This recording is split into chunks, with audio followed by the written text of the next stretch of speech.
and everybody is under Northern Holding, which is, of course, the Geneva 8, Geneva 28. All of these things are in line with Northern Holdings. That is what that is. It's the International Association of Corporations there, because they've been bankrupt since 1933, and Congress has global governance since 1941 in the Atlantic Charter. So all of these things, again, they can be read in all of the documents as they go through. They're in line with everything that occurred in between. We were doing Chris's case in Minnesota, and we came in as the United States in that case as well. And when we did, we said, look, this appears to be, at that time we were saying, this is appearing to be a child sex trafficking ring. You're facilitating these things. These things were never argued. And the most profound aspect of that was the court came back at Chris and said, well, if you want us to do anything, you're going to have to denounce the House of Alsop and say that you're not a citizen of the House of Alsop or the United States. And in a court order. Now, in that judgment, the foreign judgment is solidified by the cognizant judgment, of course. And that female's attorney came in, of course, and asked that state for a restraining order, all of these things. But she had solidified that judgment against Minnesota, against that county, Kearns County, all of these things. And again, that was part of the evidence that was provided the International Monetary Fund March through May, June. And of course, we're doing other things, back channel throughout time, but those are some of the little details of, in a nutshell, I guess. There was a lot more that was occurring. The theft of the Jimmy, killing of the cat, killing of the fish. All of the fish were murdered by this guy. Just the most disgusting things. But again, it's relative to the implication of fourth generation warfare. It's all pressure. All of the pressure is provided by the corporate governance, by the agents and actors employed by the corporate governance. And so all of this time, it's intended to break us. That's its intent. Low intensity conflict is to maintain, to force you, coerce you into consenting to their authority. And again, I already know they're a criminal enterprise. I'm not going to consent with these idiots. And so, and that's something that they don't realize, because since the separation of the spiritual and temporal way back when, the male and the female have been separated. They've been allowing interference by the state. She's been running off through use of advertisement to go and consent on behalf of him, which is another aspect of the facilitation or action of matrimony, giving all things to the mother. The male was never allowed to hold any estate ever. If he survived her in marriage, he could garner what is known as courtesy estate, but only if they had children. So it was passing to the children, and of course this only passes to the female children because she is the estate. And the male's been set up as whatever heir, but he hasn't existed as the heir until December 14, 2012, when I gave the estate to the male, knowing without a doubt that he was going to hold on to it on behalf of all of humanity, and without a doubt that he would continue to protect us and continue to facilitate that trust or that union, and allowing the United States of being to have standing. Now, what needs to be realized here is that Congress came in with letters patent. Kings come in with letters patent, and they say, well, I described you, so I am the patent holder on this thing. I'm the one with the benefits. And by consent, that was being facilitated, but it never had a foundation in the physics. On December 14, 2012, the United States actually had physical property in their hands. The same property that Congress has been maintaining they own, the same property that the king said he owned, went to the mail, which allowed the United States of being every and all standing ability, because it's the only one with property. So we have all these shoes out there that are telling you come get aboard their shit because they're going to show you how to find the remedy, which involves pleading in these courts of ball, which are not courts, but they're business places. These are places of business, folks. Guys are looking for relief and remedy through these corporations calling themselves courts. And you wonder why you're not getting justice. Okay? Well, you're not going to get justice in this manner because the most you can ever even hope for is 0.82%, as Tammy's been teaching under the, that's with the Devonshire Participation Program, or under the CUSIP number, CUSIP bonds.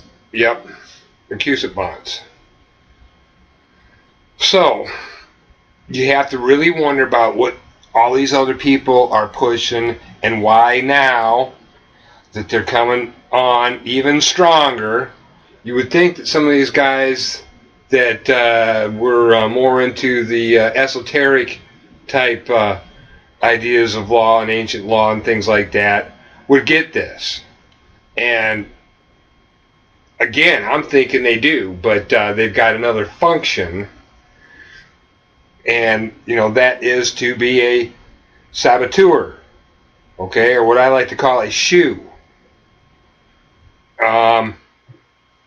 We've got the cure. We've got the cure right here, and all the world's at your fingertips.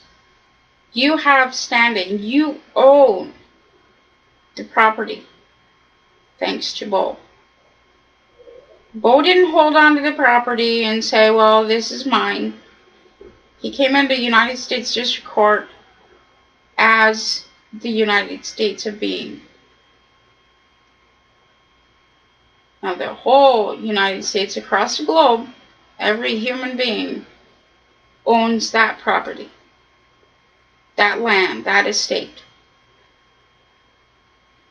That's right, and that's exactly what I want. I want human beings to have property. I want them to have their houses.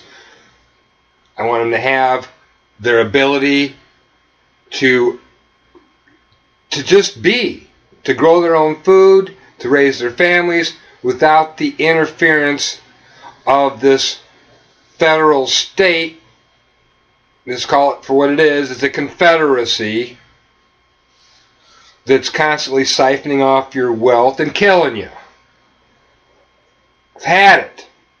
I've seen relatives in previous generations come out of wars, messed up because of the psychological damage. I mean, they were lucky in the sense that they came back with all their limbs, most of them. But the psychological damage and trauma lasts the rest of their lives. Okay? And what were they doing it for? They were doing it for the offsetting of congressional bankruptcy for Congress. Garnering new citizens by taking over new countries, new peoples.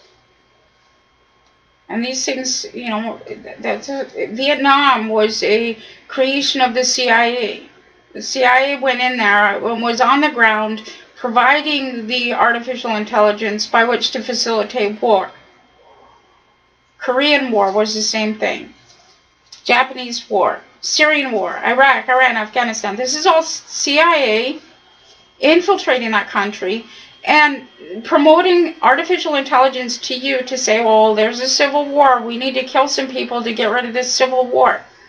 They're the ones that are causing these things. Those citizens are the same as you and I.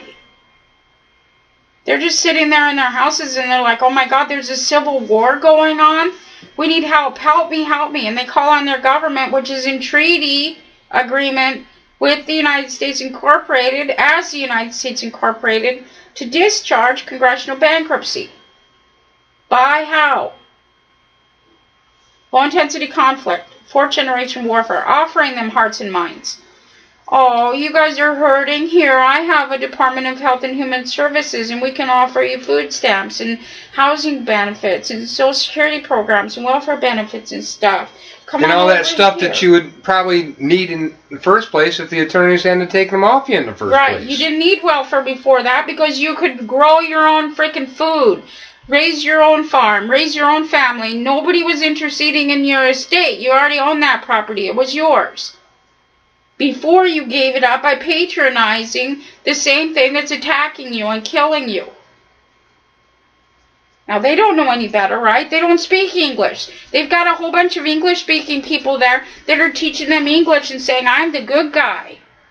I'm the nice guy. Here's some welfare benefits. And what happened with the Malaysians when that happened? Well, you covered that story. Hearts and minds, the term, the definition came about when the Britain entered into the Malaysian population, garnered the females by offering them medical and food aid. And what happened this year, there was this woman that you had reported on that had a baby that she couldn't see because she was kept as a political prisoner 23 hours a day. She could get out 1 hour a day to go see her baby because she had accepted welfare benefits. She was imprisoned. Yeah. Yeah. There's just another video of mine that got maybe 300 hits or something like that. I don't know. I guess sheeple think that if they ignore it, it's going to go away. It's not going away. It's right on top of you. You are in the war. You are inside of the war. You just don't feel it because it's sold to you as low-intensity conflict. You've got CPS here. You've got the courts. You've got everything else offering you all of these little trinkets, little tiny things that you're trading your soul for. You're selling your soul every time you put a signature down on those documents and say, yes, I'm going to assign somebody to pay this off for me, or I'm going to pledge myself, or whatever else. That's the action of selling your soul. That's the bag of silver that Judas or Withlaw is offered. And these same people are the ones that are going to stomp their feet and say, I want my constitutional rights. And you're getting them. You are being killed equally. Just as much as your neighbor is being killed. You have equal rights to be murdered. You have equal rights to be raped. You have equal rights, and your children have equal rights to be molested by judges, psychiatrists, and attorneys. You have the same right as anybody else to be killed by the medical industry, to be driven insane by fourth-generation warfare or the psychological industry, or to be criminalized just like your neighbor. You have equal rights to your neighbor to be criminalized, to discharge congressional bankruptcy. You're all created equal as fictions.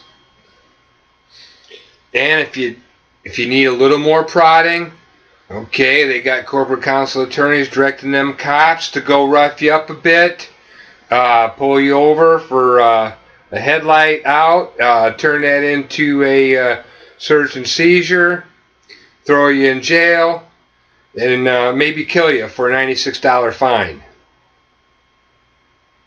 That's your benefits. This all ends when you people stop purchasing your law from these psychopaths. Revelation 18. When you stop fornicating, when you, the whore of Babylon, stop fornicating, as defined in 1 Corinthians 6, you can only fornicate by giving your body over to the Lord God or an owner of it. When you stop fornicating, Babel falls. And that's when the law merchants wail. And that's why we see all of these agents now whining and crying. And you can go to any one of our YouTube videos and you'll find an agent there. Oh, yeah. Oh, yeah. Most everybody that comments is an agent. It's just so profound to watch how they're wailing. They're crying. They don't want this to happen. We had an attorney yesterday on one of them telling me to quit calling it the public law. Yeah. No, we got to go back to the natural law, she says. Yeah, common law. Yeah, only... She threw common law and natural law in there together. Right. The surety is a natural person. Only a natural person can be a surety. Common law is communism. Absolutely. Case law. See case precedents. Yep, 1938 stare decisis. Which says basically, well, we ruled this way before in another case. So this is where we're ruling your case. Next. Yep. That's it. It's communism. It's redistribution of the individual or individualism. We're going to lump all of these rights together in a group, and we have to find this way because of that group. And that's what redistributes the individual created by constitutional theory.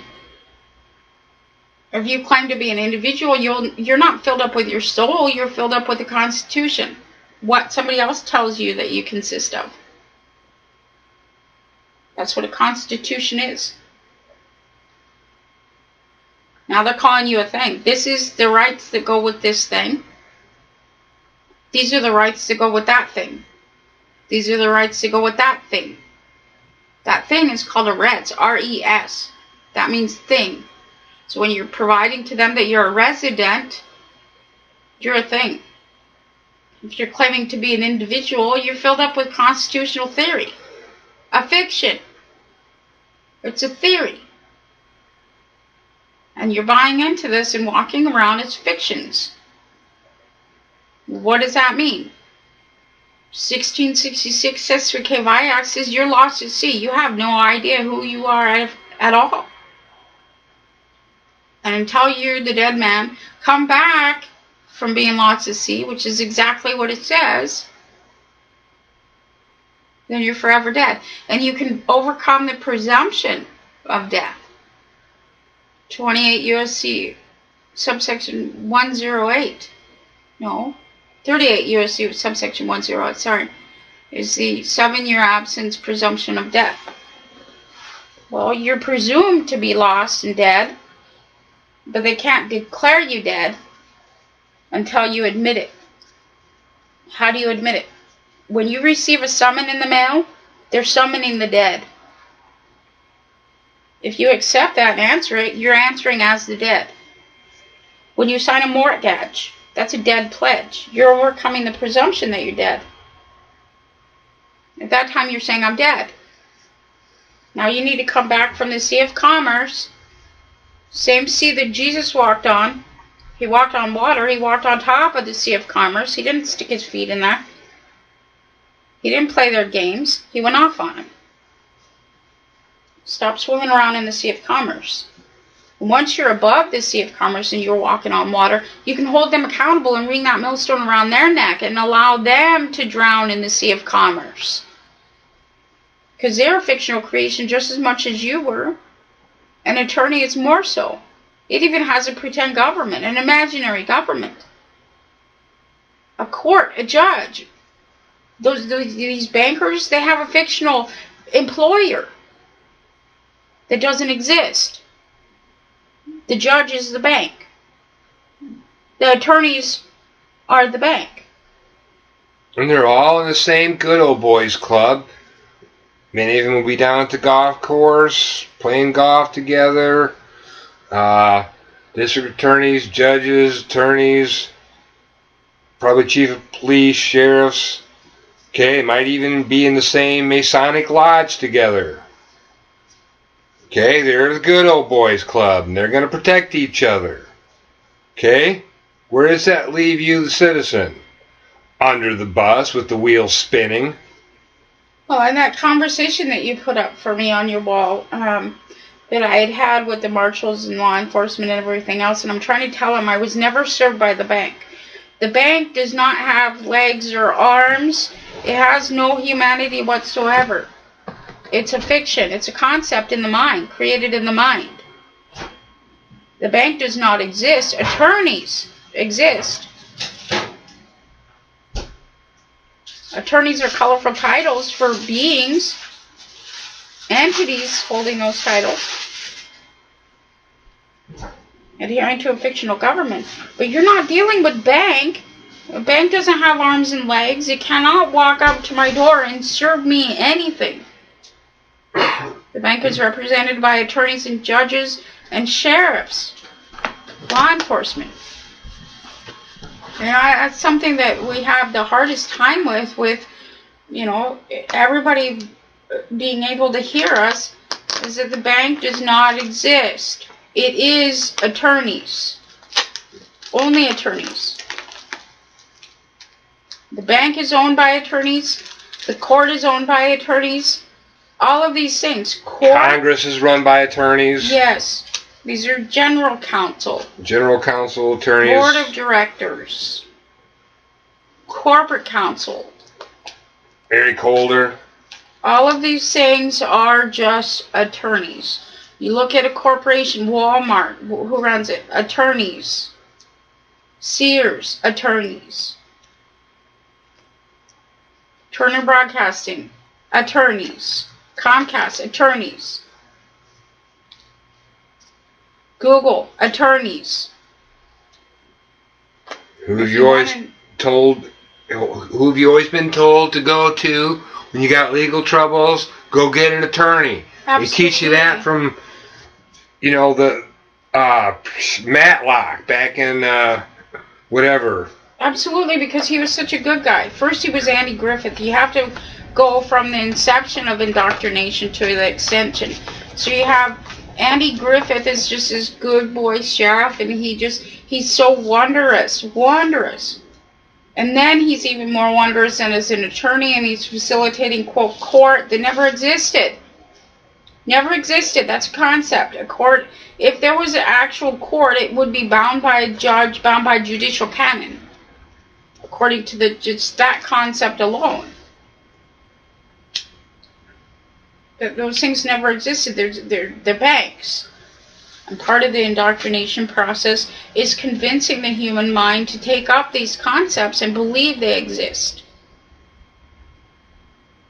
And that's what happened to God in the garden. The Lord God said, well, I'm creating man. I'll just name it Adam. Adam means man. That's a concept. Stole God a bunch of concepts and taught God that he was not. And that's the point we're at now, is you've got Satan, your adversary, telling you that you're not God. You don't have any authority because their fiction trumps you, the reality. Now, how does that make sense? You know, you talk about the golden calf. What the heck is fictional governments? Fictional religion. Fictional churches. Church means a group of people.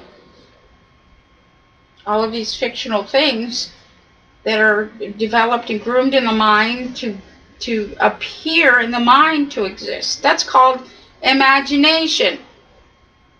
You not only have imaginary friends, you have an imaginary government, imaginary corporations, imaginary structures. They don't exist. And in these critters' minds, they have more significance than a human life. Absolutely. That was the intent of the 14th Amendment. The clergy for Congress, Abraham Lincoln, came in and redefined what life is. The person is a corporation. Well, the irony of it is, with the example of Fukushima, they've breathed life into this Leviathan, this tentacle known as TEPCO, who is now, in the process of exterminating, I don't know how many millions of people over the next 300, 400 years until this mess is cleaned up. Alright? This is why we got to stop this now.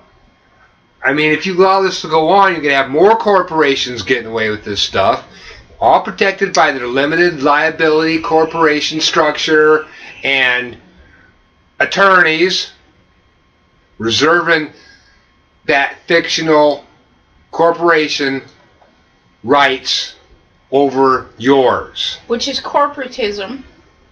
Now, for every corporation that thinks they're untouchable, or for every employee of the corporation, because of course they're run by attorneys, I have news for you. Environmentalism redistributes corporatism. It's a means and mechanism just as much as feminism is using the court process to redistribute the male. You could think of it as in the terms of the fictional borderlines the attorneys set up, you know, United Statesism and Canadism. Right.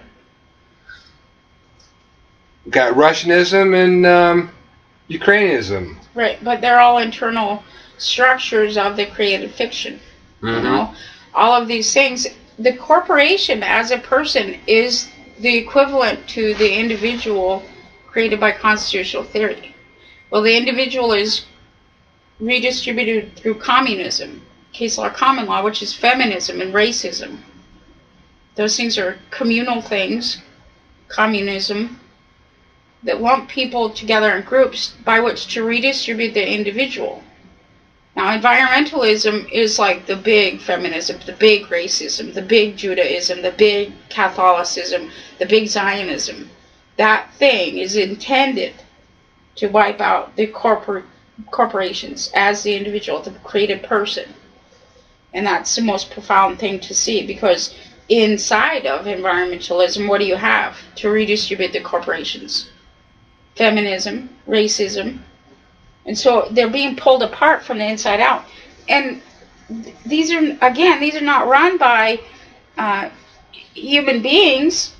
The citizens work for them. And some citizens benefit by playing into the stock market. But these corporations are being taken apart on purpose by attorneys because attorneys benefit. Now everybody's watching how Microsoft is being nailed again for, insider trading and all these things. Microsoft sits on the Association of Corporate Counsel. It is the general counsel, so it's redistributing itself. And who suffers? The stockholders and people who work for Microsoft.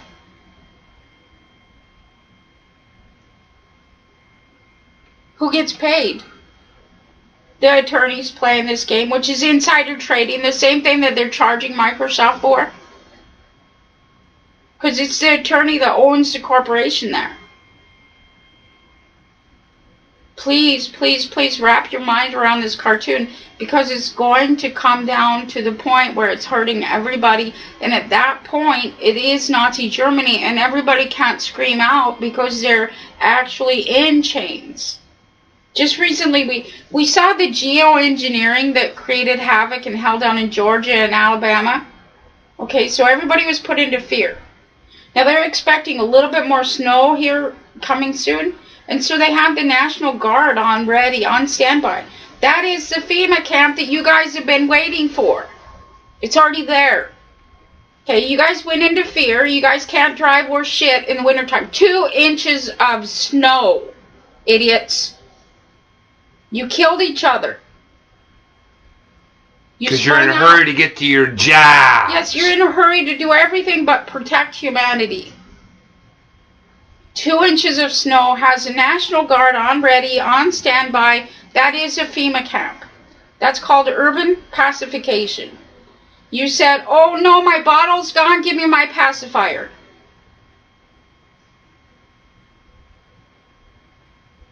Enough is enough. The devil is down in Georgia. Enough is enough.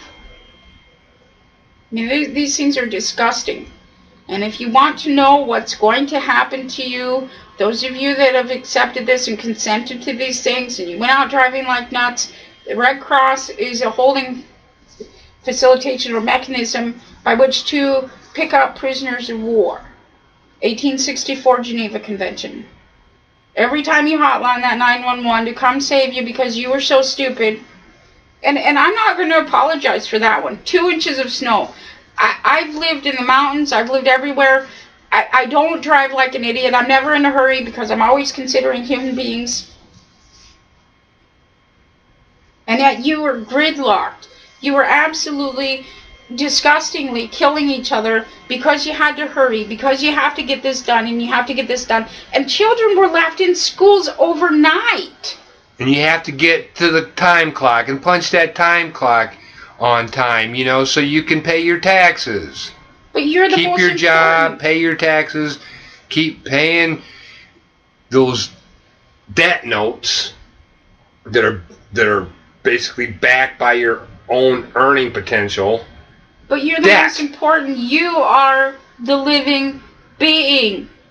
Your corporation that you work for is a fiction. You sent your kids to school that day, and they spent overnight in the Hitler youth camps away from you. Because of your inactions and your actions. And now so many are stuck into the prison camps through the operation of the Red Cross, through the operation of FEMA, through the operation of the governor that's over FEMA, Federal Emergency Management Acts. Those things are not to fix the roads. Those are means and mechanisms of garnering you into institutionalized states. Go look at your state's emergency rules. Go look at what their emergency states of being are. That's you. You've got to stop allowing Governor Pilot to confiscate you. We're going to take a break real quick. And we're back. And you're listening to After Hours with Bo and Tammy right here on TheseChangingTimes.ning.com. Again, we are a listener-supported radio station. Wondering if you'd like to donate, just go to the homepage, and over on the right you'll see a donate button. Every little bit helps. It helps Patty keep us on the air, as she's already expanded to do so. Bo was going to get, I know we've been talking about a lot of the crap that's going on, but we do have hope, and Bo wants to go into the what he dubs the Attorney's Surety Roundup, which I love listening to on the Bo and Rocco show. And so I'll just give it to you. Well, before I go into all that, first of all, we're not anarchists. We do have a law. Okay, we call it the public law because it has to do with harm against a public vessel, which is usually human beings. And it's basically, you have a choice. That's why we named the website chooseyourside.org. Okay? And under the public law, it says to do no harm. Okay? Under their private acts and acts of commerce that they're selling you as a law, you got 6 million codes, statutes, regulations, policy, all this stuff that you're expected to know, because ignorance of the law is no excuse, because they've published it publicly, for you to read. So you're just expected to know all these things. All right, we're not expecting you to know that here. Okay, under the public law system, it says to do no harm. Okay, and if you perpetrate harm upon a human being, you will be held accountable. That's the name of the game.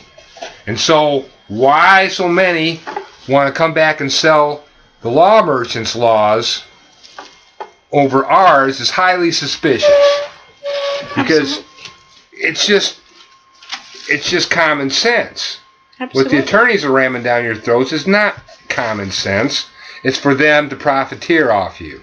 And the medical industry, a bit back, I had covered lethal injection and the use of these medications, and of course the issue comes on and she calls me insane, and then at the very end of our conversation, I'm giving her the evidence of these things and showing her how the United States Incorporated kills human beings. I didn't get into the contracts with the FDA and the Ethics Commission, but she comes back finally at the end trying to maintain title, and she says, I'm in the medical industry. And I said, short and sweet, I already knew that.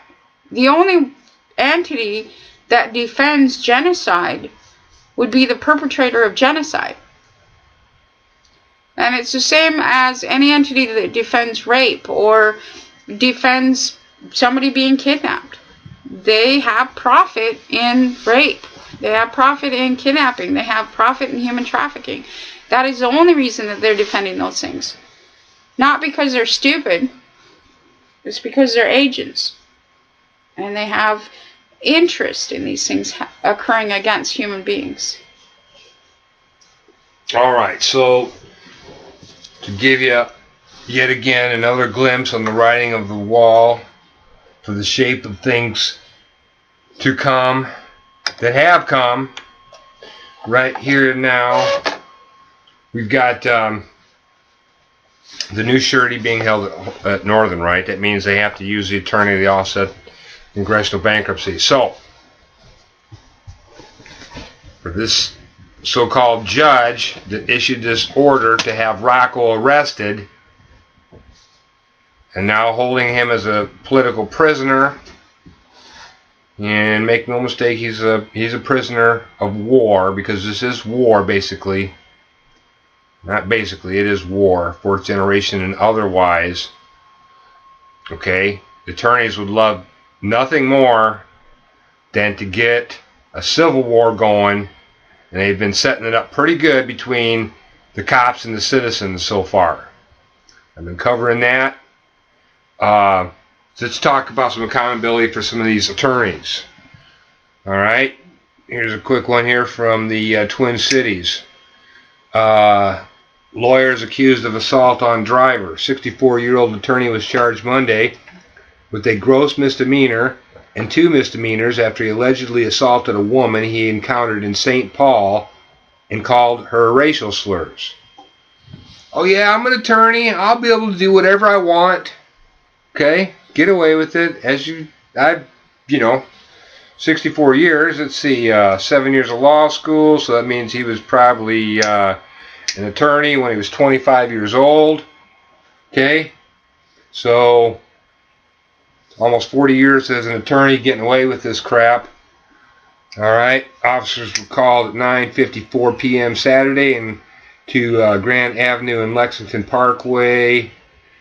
Siani Chan, 23, told police she was parked in front of Domino's Pizza with her sister and 2 children waiting for food. You know, he probably had to scrape together on the budgets that the attorneys have allowed these people, all of us.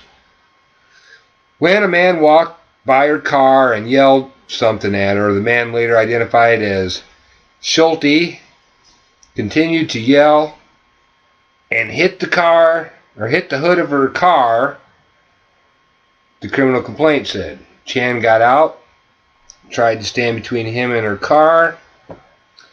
Schulte punched her in the arm. He was also calling Miss Chan, who is Asian, racial slurs loudly enough so that the others in the area heard him, the complaint said. Now this is interesting that this is being maintained in the mainstream media because of what had happened back at the introduction of the CIA production of the KKK. That was a legislator, Simmons. And in that, he came in and he says, we're all racist. Nobody saw that that was a legislator. Nobody saw that that was an attorney. And so everybody assumes, oh my gosh, there's racism. We need to pay more taxes to combat these things. And that's how they get you with hearts and minds. But now in the mainstream media, they're outing the racist.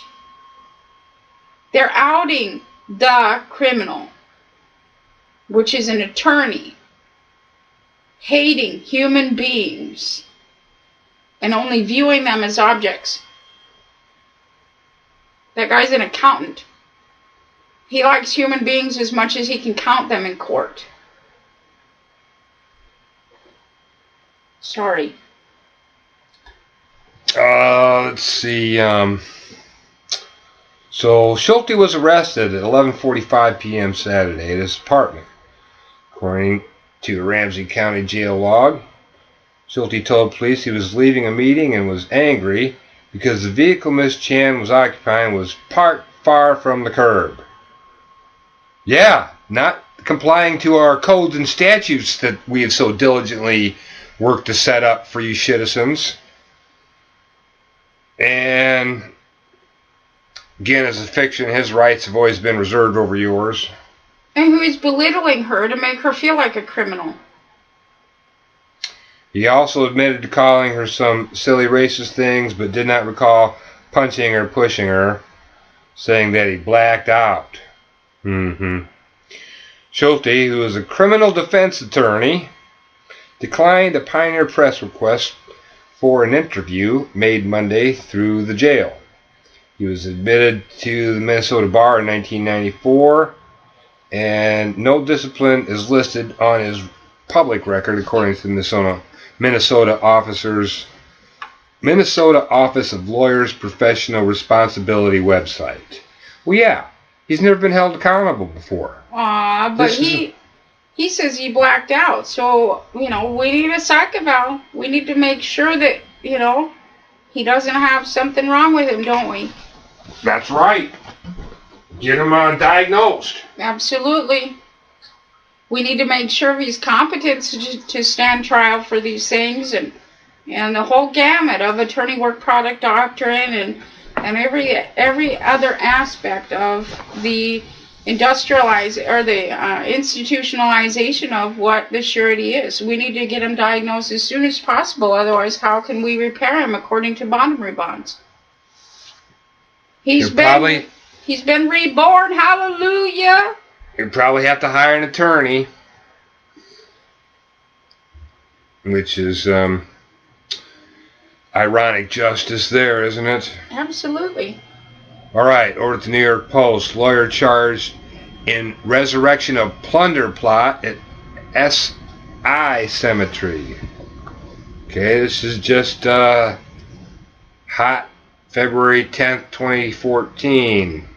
Lawyer named interim president of Staten Island Cemetery after its bookkeeper was nabbed in 2012 for defrauding the charity has been charged with continuing the theft. So this attorney was put in there after the last attorney was stealing.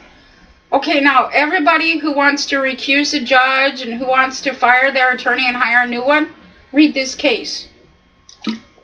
A lawyer who was put in charge of the Staten Island Cemetery that had been looted by its bookkeeper was busted Monday on charges of continuing the scam and stealing nearly $2 million more. Timothy Griffin, 54, allegedly made 6 unauthorized wire transfers from the United Hebrew Cemetery to his attorney escrow account between October 2012 and January 3rd. And signed a written confession admitting that he did it to fund his struggling Bronxville law firm. Assistant Attorney General Chin Ho Chang said in court. Griffin, who formerly served as the Boneyard's lawyer, was named acting president by its board following the ouster of ex-president Arthur Freeman and his wife, Leanda. According to the State Attorney General Office, Leanda Freeman pleaded guilty last year and was sentenced to probation for embezzling more than $850,000 from the not-for-profit cemetery while working as its bookkeeper. Yeah, nonprofit is 501c3, which is federally funded anyway. So, folks, everybody listen, they just stole your money, and they're saying that it was theirs. Yeah, and listen what they use it for. You think that they use it to feed the poor or anything like that? No. This is how these psychopaths think. Authorities said she used the money to fund lavish purchases of jewelry, electronics, and restaurant meals, along with $9,000 she spent in Las Vegas while attending cemetery industry conventions there. Aww. And isn't that something? Now, this cemetery, if you go back to Matthew 27, this is the charity that they founded, right? Those pauper cemeteries where they put the Judas's silver that he gave back to him. They couldn't put it back in the treasury because it was what? Blood money. So he's out gambling blood money. That's you, human being, being trafficked. While this attorney is out having a nice time, he's living high on the hog. And this is not the first attorney. This is the second attorney replacing the other criminal attorney. Yep. So, isn't that just lovely? Let's see. Both she and her hubby also agreed to pay more than $1 million in restitution and were permanently barred from the funeral and ceremony or cemetery businesses. It's always sad and shocking when we discover that someone used the charity as their own personal piggy bank, Attorney General Eric Schneiderman said following Griffin's arrest. And this is the only one that hit the news. This, I guarantee you, everywhere there's an attorney involved, this kind of shit is going on.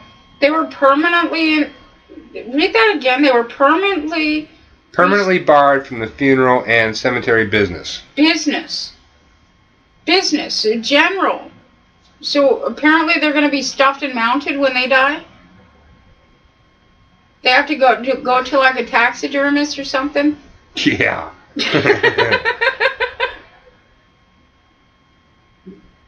Yeah, so Right. All right, enough of that one. Cover some cops for you cops that still think you're immune. Let's see, this is some San Diego. SD officer Christopher Hayes arrested. San Diego police officer Christopher Hayes was arrested Sunday afternoon on suspicion of false imprisonment and misdemeanor sexual battery with 4 women. The district attorney's office is also investigating claims by 2 more women, make a total of 6.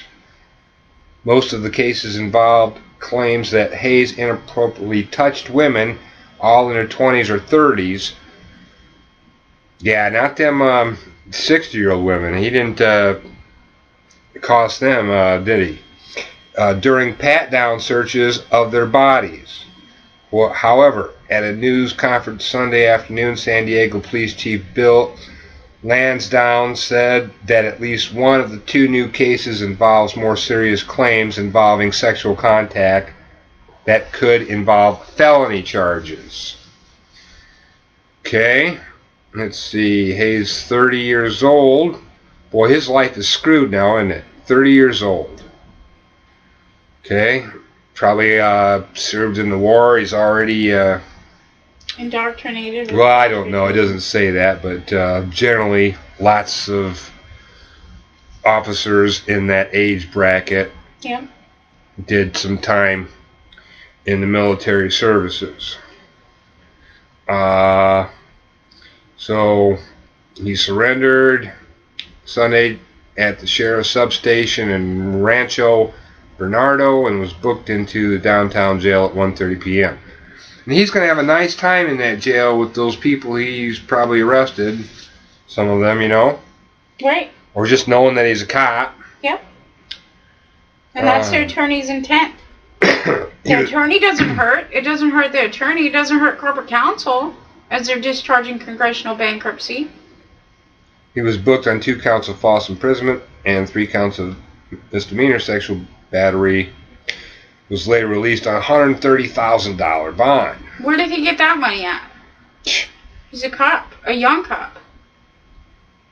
Yeah, must have had some side deals, had it stashed somewhere. Yep. Or his parents are now being redistributed on his behalf. Yeah, they go after the family too.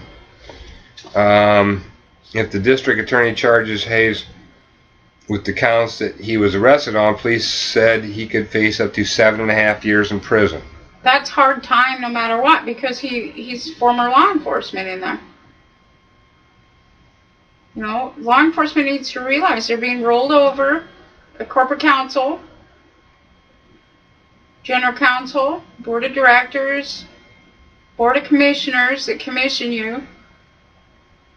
And here it is, right in your faces.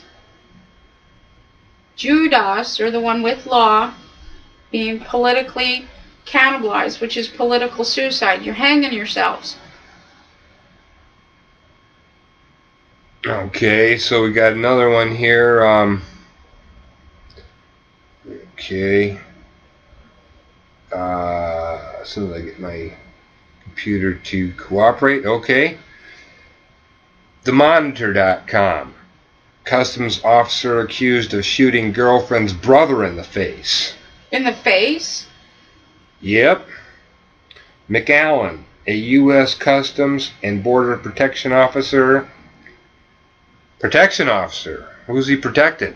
The finances of the state. Protection officer. Okay. Accused of shooting girlfriend's brother in the face. The apparent ending to a domestic dispute, police said. Yeah, that would just about end it, I would guess. Sick.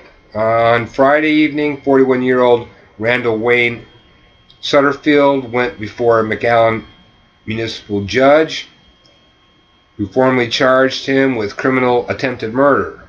A municipal judge? Yeah. Normally they don't have that jurisdiction. Are they going to try to get out on a technicality? We'll have to watch that one and make sure. Yeah, it's interesting. Police officers responded to the shooting shortly after 2:30 a.m. at the 5400 block of North 15th Street and said McAllen Police Chief Victor Rodriguez, the suspect had already left the scene, Rodriguez said. Red crime scene tape lined the entrance of the North McAllen apartment complex where emergency responders rushed a man with a gunshot wound to the head to a local hospital. Investigators were able to identify Sutterfield and notify other agencies to help look for him. That led to U.S. Border Patrol agents arresting Sutterfield at the Falfurrias checkpoint as he tried to leave the Rio Grande Valley, the chief said. Wow, so he's trying to run Mexico. Yeah. It's not a good idea, Border Patrol. The CBP officer was formally charged with criminal attempted murder at a Friday evening arraignment in McAllen Municipal Court. Bond was set at $750,000 on the second-degree felony charge. Wow. He was set to be transferred to Hidalgo County Jail. If convicted, he faces between 2 and 20 years in prison and up to $10,000 in fines. Okay. A human life is worth $10,000. Yeah, I mean, here they are. They're still charging them rent and stuff, but okay, that's their laws. I don't care what laws they use on them, as long as they're taken out and held accountable. Absolutely. I don't like the catch and release to 20 years because he'll just get out and do it again. And after he spends some time in prison and everybody kicks the shit out of him, because he's an ex-cop, he's going to get his ass kicked over and over and over again unless he puts himself in segregation, which is what narcs do. And as everybody knows who knows any of the language of the prison industry, you know, a narc who goes into segregation is also going to get their ass kicked. So he's looking forward to a really nice quote vacation, 2 to 20 year vacation. However, that allows him to be festered too, and I don't like the catch and release. And if you realize these things, please come to the other side. Choose your side. It's happening right now. Anybody who could maintain that a concept is more important than a human being, especially for these attempted murders and everything else, you've got to realize that there's nothing more important than the human being. No more catch and release. Compassionate justice is the way to go. They need to be away from humanity or the ability to interact with humanity after they've been evidenced to commit such things, perpetrate such things. Okay, so here the chief is trying to play the good guy. We don't tolerate corruption or abuse within our ranks, and we will fully cooperate with any criminal or administrative investigation. Following the Friday evening arraignment, Sutherfield's mother, Dara McLean, arrived outside McAllen Municipal Court late to see her son go before the judge. She said she doesn't believe the charge against him. He's a veteran. He's a Christian man, McLean said. He never would do anything like this unless he was in fear for his life. McLean said she learned of the shooting from Sutherfield's ex-wife about noon Friday. She said he wasn't trying to run when he was caught at the checkpoint. No, he was just going to go for a quick vacation, I guess, before he got locked up. Yeah. Well, I guess maybe that mother knew her son at one time, but after being conditioned by the military-industrial complex, I don't think she knows him like she used to. But, yeah, okay, that's about it on that one. And again, he could be a fall guy for the rest of everybody else. You know, the whole thing is set up and staged to be either thing. It could be occurring, or they might have just postured it to take him out. And, you know, who knows? That's what they've used against humanity all this time. They pit and polarize parents against children, and children against parents, sister against brother, and brother against sister. And these things, this is what Revelation says. You know, here's mom screaming out, he's not that kind of being. He's a Christian, and creating these copy holds, by the way, Christian man and all these things. But the thing is that, you know, yes, he could have been broken throughout time, or he could just be being used as a fall guy for somebody else. And to have the chief of police, normally an FBI agent, standing out there and saying, we fight corruption, that also indicates that he's a fall guy. But like I said, something occurred. Somebody's going to be held accountable for it. At this point in time, you have knowledge that you're working for a criminal enterprise, so whatever happens, happens. You can either walk away, choose your side, or stay there and continue to have these things occur upon you. Yeah, the redistribution of these entities is picking up steam. I can't even keep up with all the stories coming up on my radar. I'm trying to do a few of the you know, most profound ones that I come across, or you know, like this was interesting about McGruff, the crime dog actor, getting 16 years for drugs and grenade launchers, multiple grenade launchers. Let's see, I covered several in the Civil War being staged between cops and citizens on my YouTube channel a couple days ago. And, you know, in that one I covered where that cop had arrested that fireman for not moving the fire truck, even though the fireman was following the policy for the safest way to, you know, park, which was in front of the ambulance, to keep the ambulance out of harm's way while they're treating victims. Now this is going on, remember, while victims are being treated, that this fireman is assisting with. Right, and we've seen a lot of that this year with cops interfering in first responders' works in order that people may die. Now, this isn't funny anymore. When a vehicle or whatever is more important than a human being, and you have to realize, I know this is a radio show and everything else, but that's a fire truck in front of an ambulance or vice versa. Big flashy lights, big red thing. It's not likely a target for car accidents because people are unaware. And, you know, there wasn't any indication that the weather was bad or getting bad, or a blizzard going on where you couldn't see the fire truck. This seems to be like an intentional action of corporate counsel by which to kill people who were there being treated by first responders.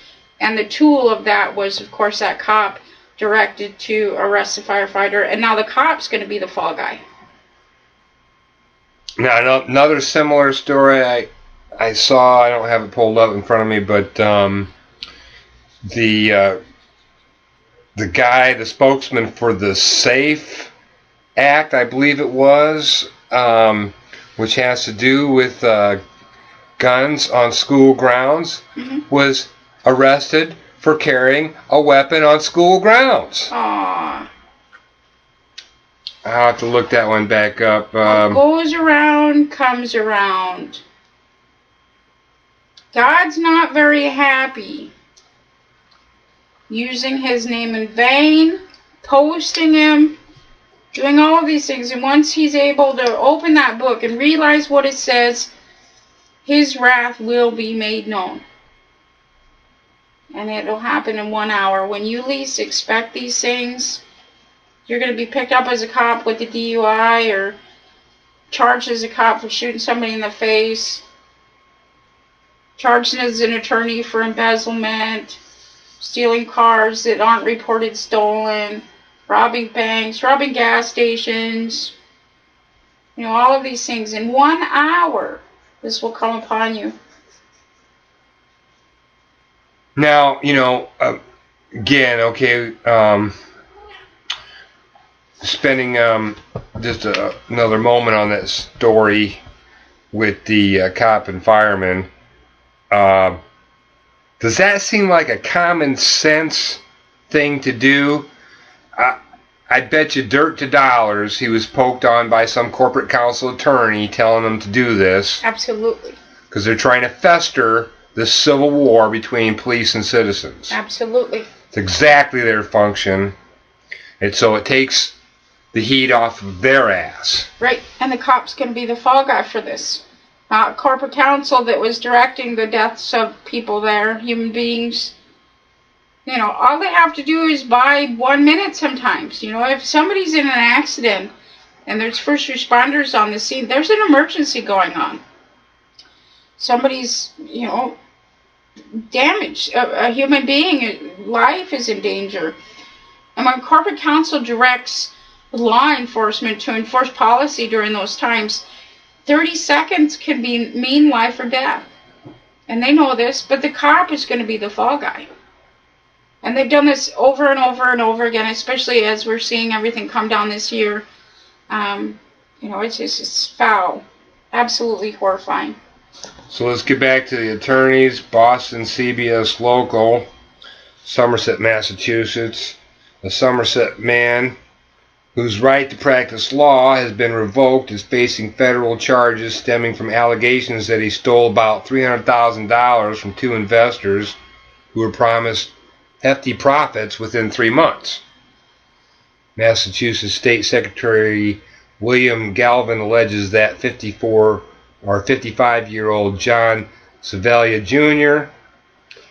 spent the money on gifts to relatives, payment for life insurance premiums, and Red Sox season tickets. Wow.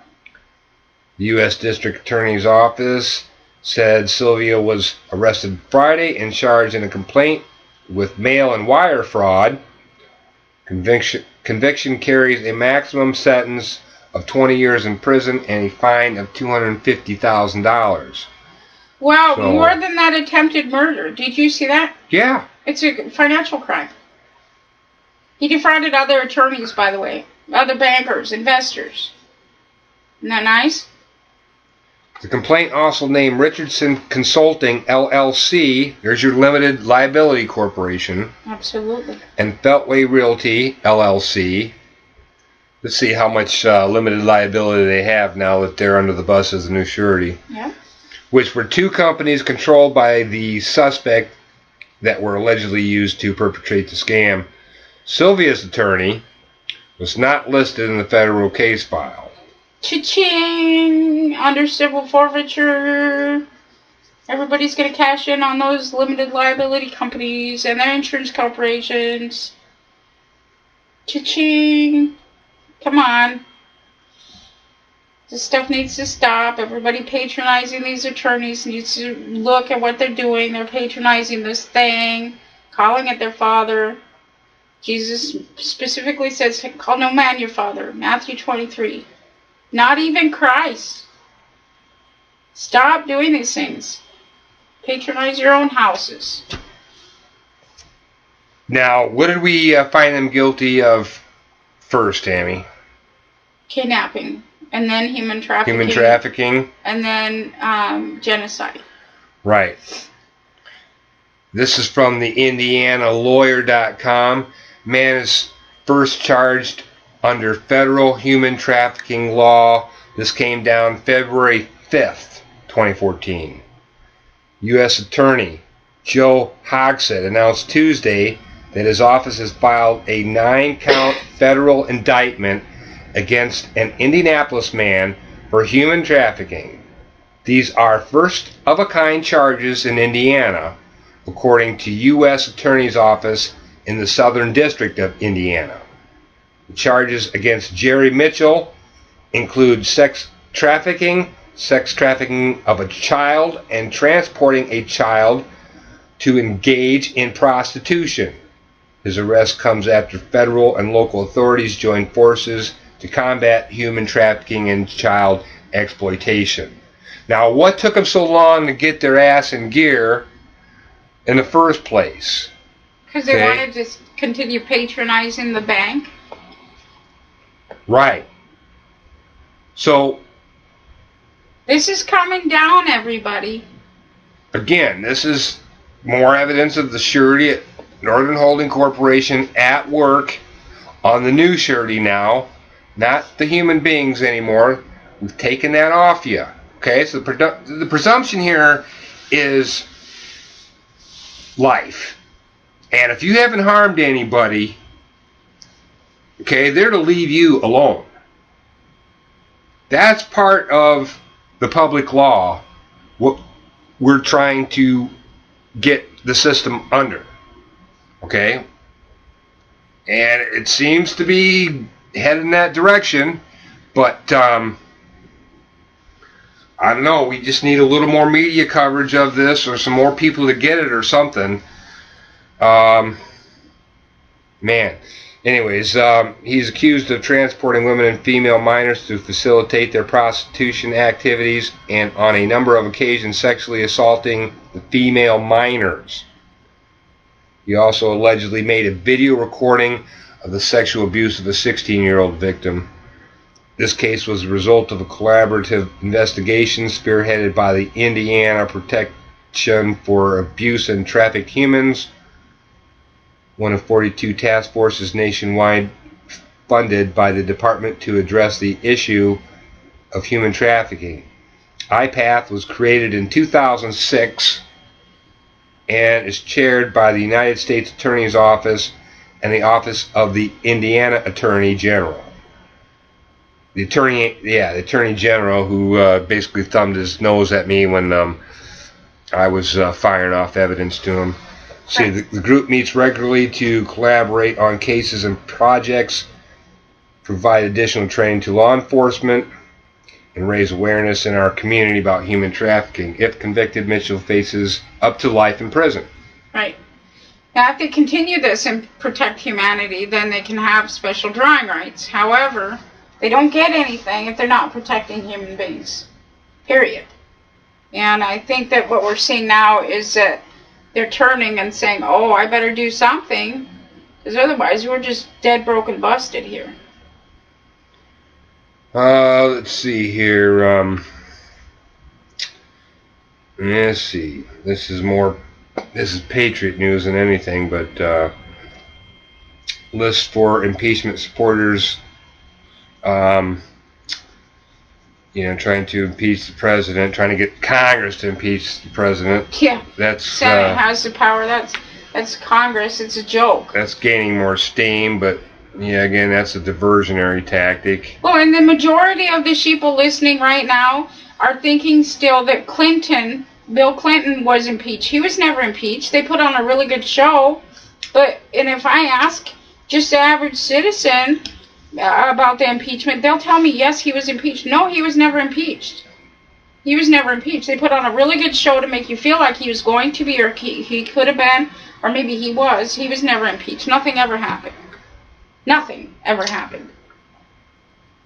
And now, of course, they're reselling that to you in the media right now.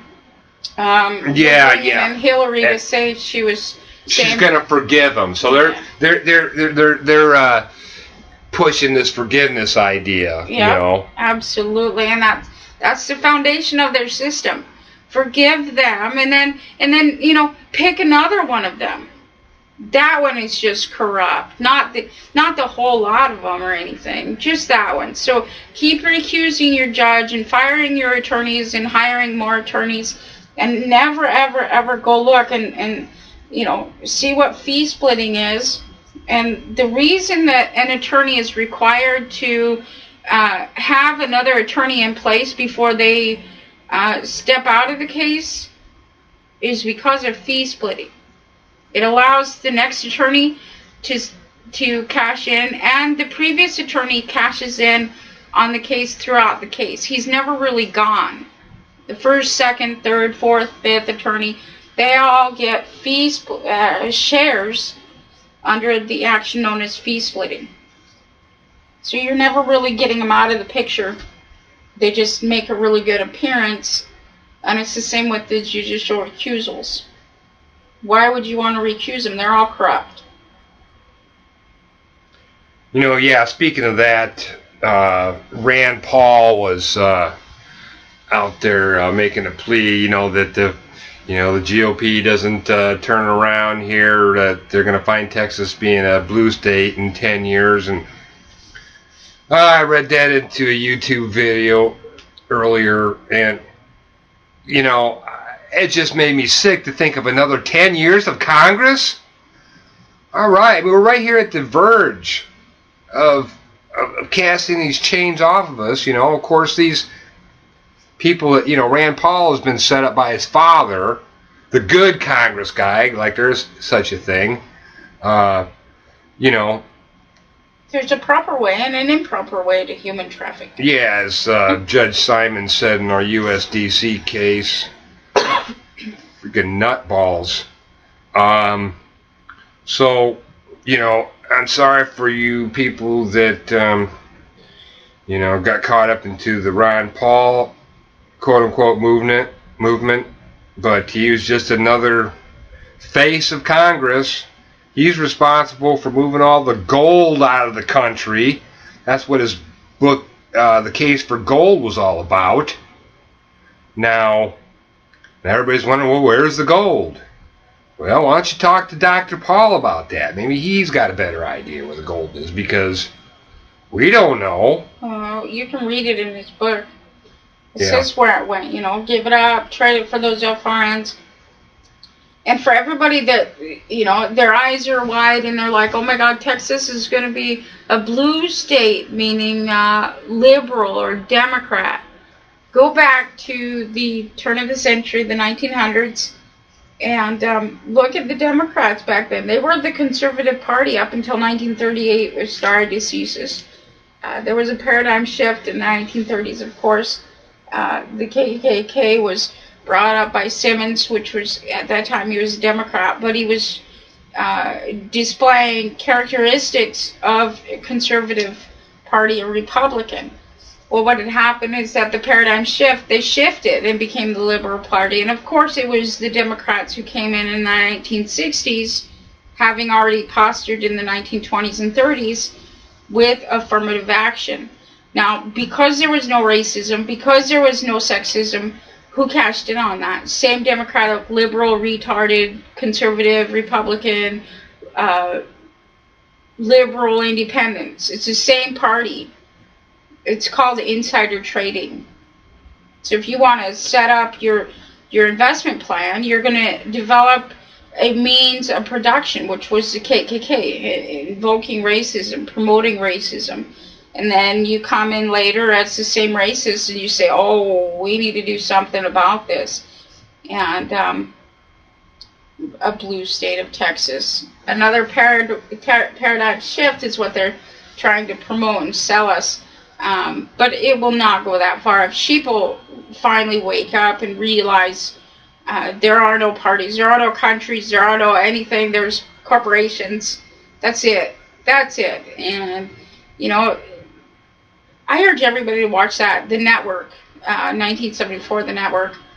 And, you know, you can find clips of it on YouTube. I play clips of it right here on these changingtimesradio.me.com, and it's interesting to see, you know, especially Ned Beatty. Now here's a primetime mainstream media, and Ned Beatty's going off on the television anchor. And he says, you've been meddling in corporate business here, and I have a great offer for you. And he says, well, why do you want me? He says, you're in the media, dummy. Bottom line, you're in the media, dummy. You're the one that's supposed to promote my agenda. That's what the media is for. And if you want a look into hegemony, which is what that is, to control power, status quo, power and authority, you know, watch those. Study Bernays. Study Gramsci, Antonio Gramsci, and his works and his theory on hegemony and state and civil society. You know, study the consent and the force required to consent. Study fourth generation warfare. Study low intensity conflict. Look at the dynamics. Look at the characteristics and the tactics employed, and you will see that you are in the war. And you will also see how to get out of it. It only takes a little bit. And, you know, I've been told for years, that'll take me 20 years to get through that stuff. I've been doing this for 14 years. And it's not bad. It's worth it for humanity. Wake up. Things are not important. Human beings are everything. Any life on this planet. You know, stop weighing these things in your hand. And when you come out with a weight that says a thing is more important than a human being, get out of here. Get away from me. Stay away from me and my family. Now, in my case, we met resistance with several clerks. Absolutely. That were in the act of perpetuating, you know, obscuring the court record and keeping things off the court record.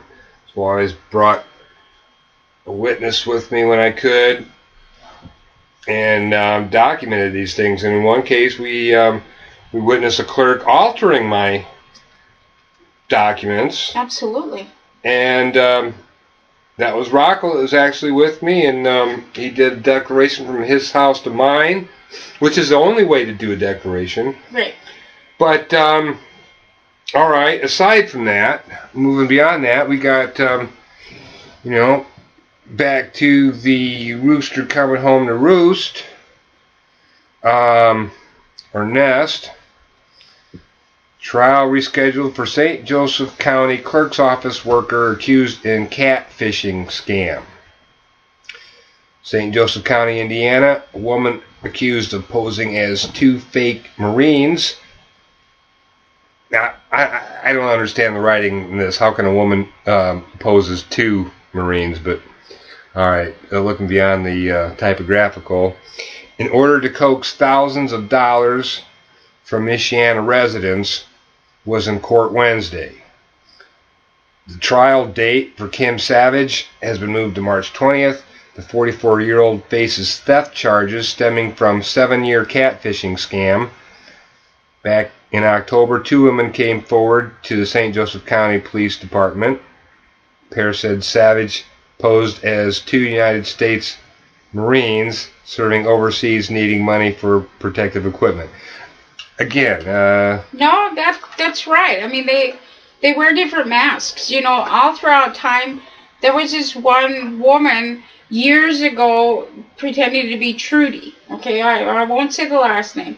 Well, then later on, she pretended to be this lady named Terry. Same pictures, different poses. And she was screwing males in the men's rights movement as a human agent. So she would sleep with these males, and then later she would come in and say, well, you know, he slept with me or whatever else, trying to vilify them. But that was her position in the scheme of things as a human agent. So that's interesting that they're nailing a human agent. Human, H-U-M-I-N-T, meaning human intelligence. They're there to garner human intelligence through human interaction. Yes, and you see them all over the place. You know, I won't get into that right now, but anyways, the woman gave Savage tens of thousands of dollars. Up until her arrest, Savage worked as the head bookkeeper at the St. Joseph County Clerk's Office. The clerk's office is confident Savage didn't obtain or make any connection with the victims while she was at work. Aw, they cleaned their hands. They said, no, Yeah. Her father forsaked her. She's forsaken by her father. That's beautiful. I don't know her. I don't know her. I don't know her. Don't touch me. No, it's not us. She did that outside of her employment. That's funny. Now, so this isn't anybody that I dealt with, although I did deal with that counter. Okay. So we'll be watching what happens on there, because there are more involved that directly were in violation of 18 U.S.C. 1501 and perhaps even 1506.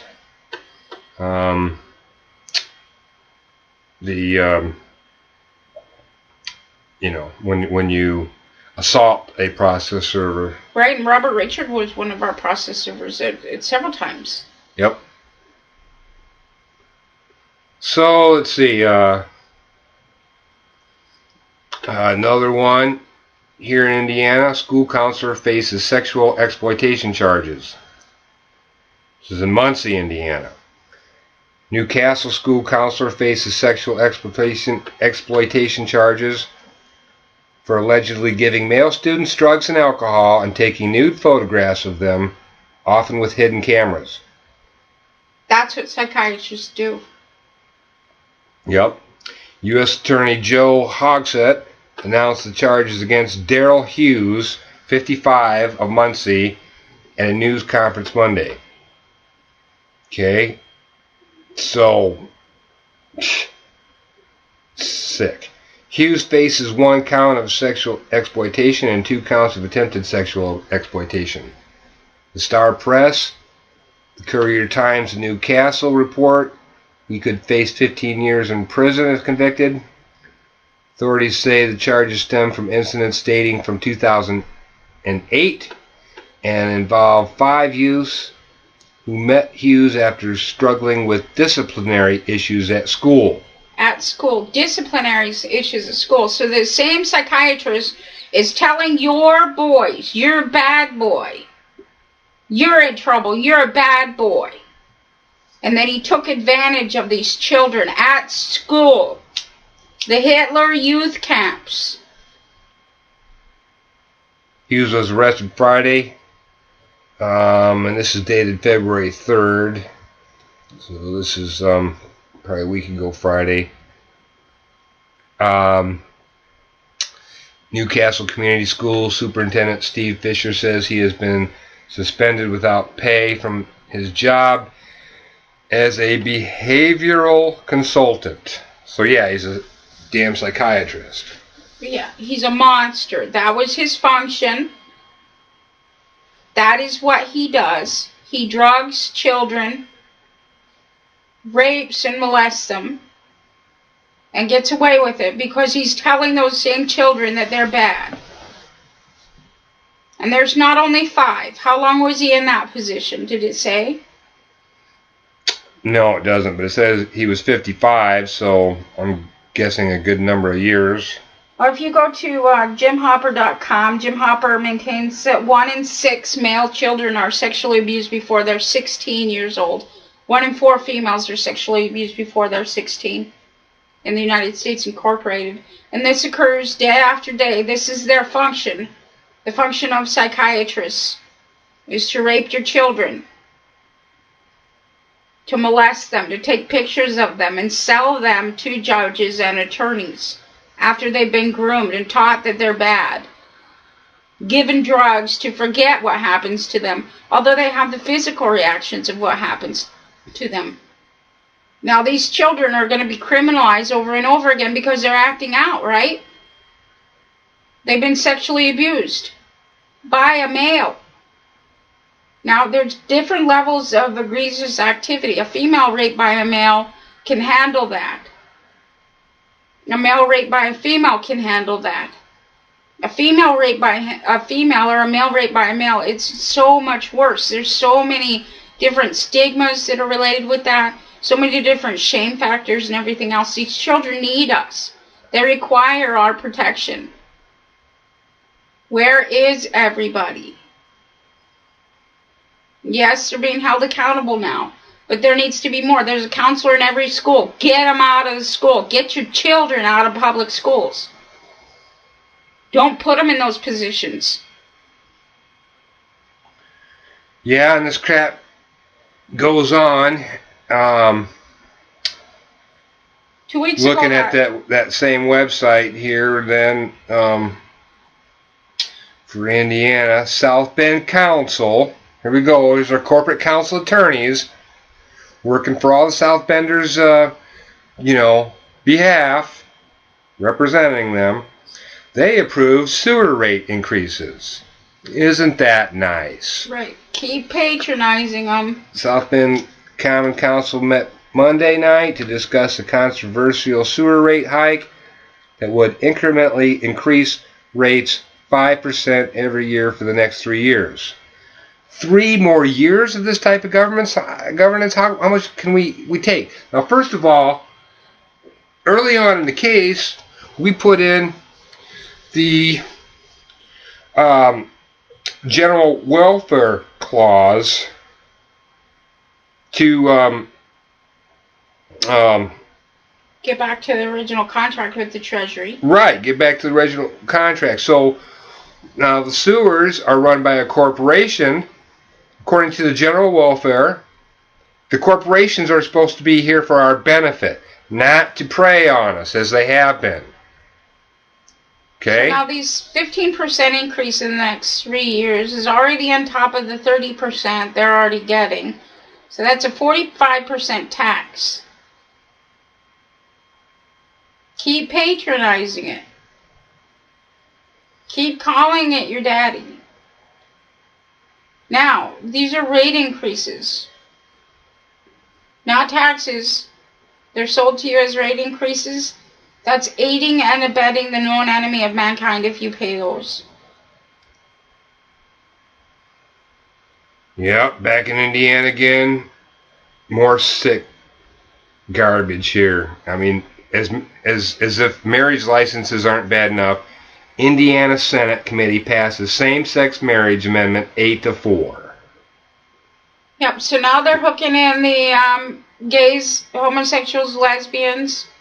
They're getting them in the same system where they can rent each other, rent their rights to be, buy their rights to be. And it's all founded on privacy laws enacted by the same criminal that's stealing your rights. So, for example, if 2 people are in love with each other and they're not married, they don't have a right, according to the criminal enterprise, of inheritance. Now, if you want to accept this, keep patronizing it. If you don't want to accept this, stop patronizing it and calling it your father. It's preying on humans equally. Those are your equal rights. Now, homosexuals just got the right to be raised by court process. Now, I could give a rat's ass about, who you want to be with, I guess. It doesn't really affect, as long as it doesn't affect me or cause anybody harm, that's all the public law is about, But now they're going to get, these people in same-sex marriages into marriage contracts, which is further in bed, with the state, the federal state. Right. When in all reality, they already are. If they're married by the intent, they're married by intent. Why are you seeking the approval of this federal state that's preying on you? And that's what allows them to get at your inheritance. You're the heir. Every time you file a will, it allows the attorneys to get in between you and the inheritance. The action of interpleading. Stop patronizing this thing.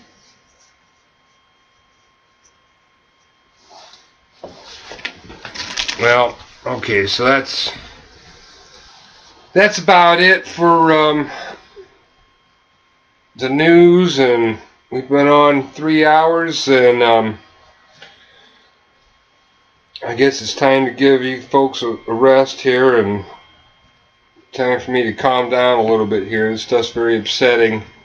Absolutely. And I'll have this up within a few minutes, folks. Thanks for listening. You've been listening to After Hours with Bo and Tammy, TheseChangingTimesRadio.ning.com. Be well. Be well.